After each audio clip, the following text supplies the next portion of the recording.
Utalii, hamjambo? Utalii, mmenikaribisha. Utalii mnasema mbwekse. Nimeingia utalii na nimekaribishwa na Mheshimiwa TJ Kajwang pamoja na Mheshimiwa Abel Atito Sumba ambaye ndio area MCA, na nimesema hivi, mnaona hii soko inatengenezwa hapa, hii soko mnajua percentage kubwa sana na ambayo wamefanya kazi ya kutengeneza hii soko ni vijana kutoka hapa utalii. Na mimi nimesema the biggest percentage ambaye nitapatiana hapa kwa hii soko ni vijana kutoka hapa utalii. Kwa hivyo nataka kumkaribisha mheshimiwa wenyu, Mheshimiwa Abel Atito Osumba, na yeye awaeleze kitu kidogo na nifurahie namna hiyo, namna ile na namna hiyo. Atito njoo.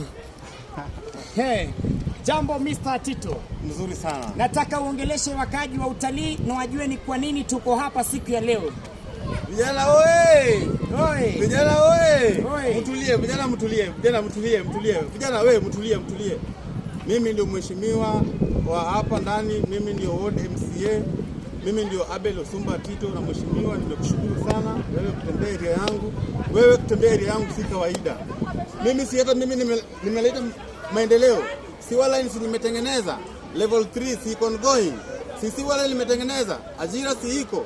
Mwangaza si nimeweka, barabara ile si nimeunganisha, si kila kitu iko sawa. Asante sana mheshimiwa. Asante sana Atito.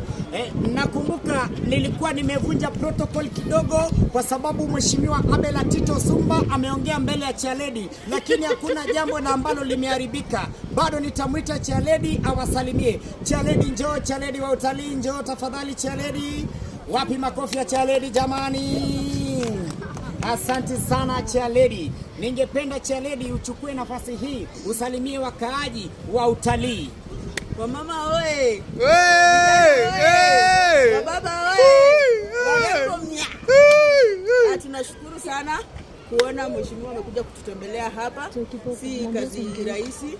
Tunaona ametushughulikia kila pahali, lakini kitu tungeomba wangeangalia vijana.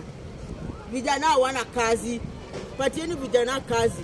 Waache kugonga milango za watu. Mkipatia vijana kazi tutakuwa sambamba.